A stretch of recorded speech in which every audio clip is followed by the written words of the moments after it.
You walk through a quiet Italian landscape. The air is still, no crowds, no traffic, no noise of a modern city, just stone, rows of buildings, frozen in time, doors that open into empty rooms, streets marked by deep grooves from carts that will never pass again. And everywhere, silence. But this silence is deceptive, because this city was never meant to be quiet. Now imagine this same place, alive, voices echoing through narrow streets, merchants shouting, children running, water flowing from public fountains, the smell of bread, wine, sweat, and animals filling the air. This is Pompeii, not as ruins, but as a living Roman city. The year is 79 AD. Pompeii is not a major capital. It is not Rome. It is not the political center of an empire, but it is something just as important, a functioning, everyday city, a place where thousands of people live ordinary lives. Pompeii sits near the Bay of Naples, under the shadow of a mountain most people do not fear. Mount Vesuvius. To the people living here, it is just part of the landscape, green, quiet, harmless. They do not know that the mountain is alive. The city itself is carefully structured.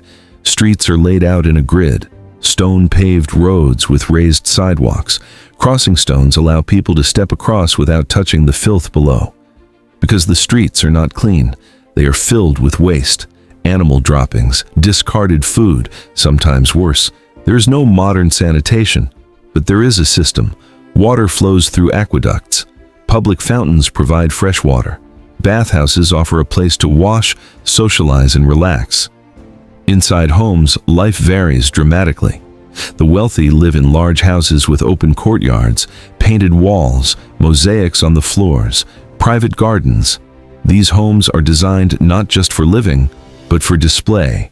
Status matters. Appearance matters. But most people do not live like this. They live in smaller rooms, often above shops, cramped, shared spaces, limited privacy. Daily life is not comfortable. It is practical. Food is everywhere. Pompeii is full of small food stalls, hot meals served quickly, bread, olives, fish sauce, wine diluted with water.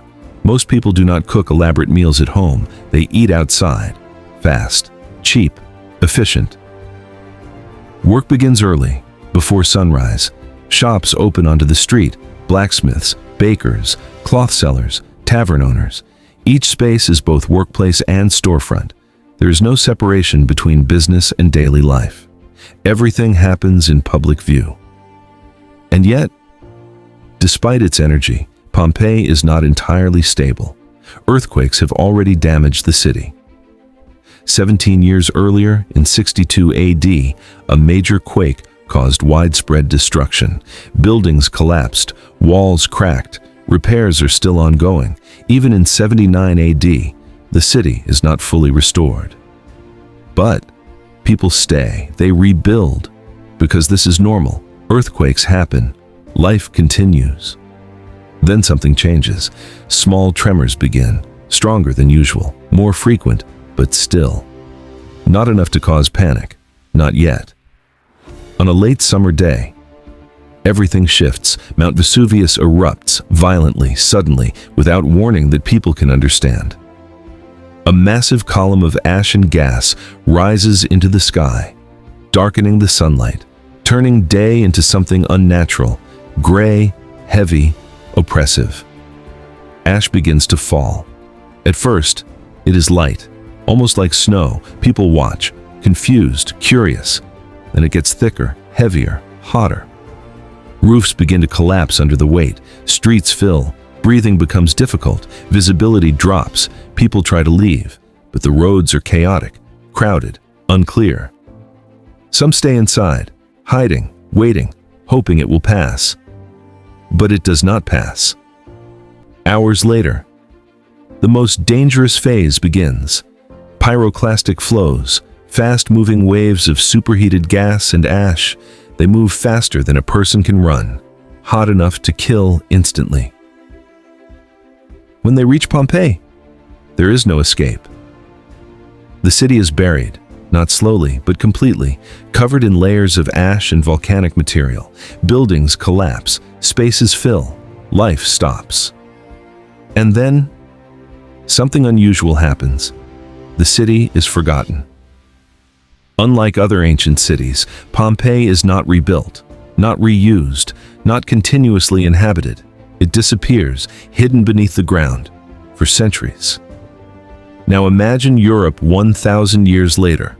Around 1000 AD, cities like Rome still exist, but they have changed, shrunk, transformed. Ancient buildings reused or destroyed, layers of history piled on top of each other. But Pompeii is different. It is untouched, still buried, still preserved. While other cities evolve, Pompeii remains frozen. People living in medieval Italy have no clear idea of what lies beneath.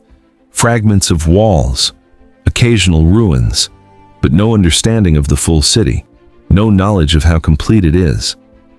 And this is what makes Pompeii unique. It does not survive by adapting. It survives by disappearing. Centuries pass. Then, in the 18th century, excavation begins. Carefully, slowly. What emerges is not just ruins, but a snapshot. Rooms still arranged as they were, objects left behind, food remains, tools, furniture, graffiti on walls, messages written by ordinary people. This is something historians rarely get, not just monuments, not just temples, but daily life, preserved in detail. Pompeii shows us things other cities cannot, because most cities never stopped living. They were rebuilt, modified, erased. But Pompeii was sealed. We learn how Roman streets actually looked, not imagined, not reconstructed, but real. We see wear patterns, wheel tracks, shop layouts. We learn how people decorated their homes, what colors they used, what images mattered to them, mythology, nature, politics. We see the contrast between wealth and poverty, clearly, without interpretation, without guesswork. We even see human forms, preserved in ash, the shapes of people in their final moments, not as statues, but as impressions of reality. And this is why Pompeii still matters, even 1,000 years after it disappeared. Because it answers questions that other cities cannot. What did a normal Roman city actually feel like? How did people move through space? What did everyday life look like, not in theory, but in practice?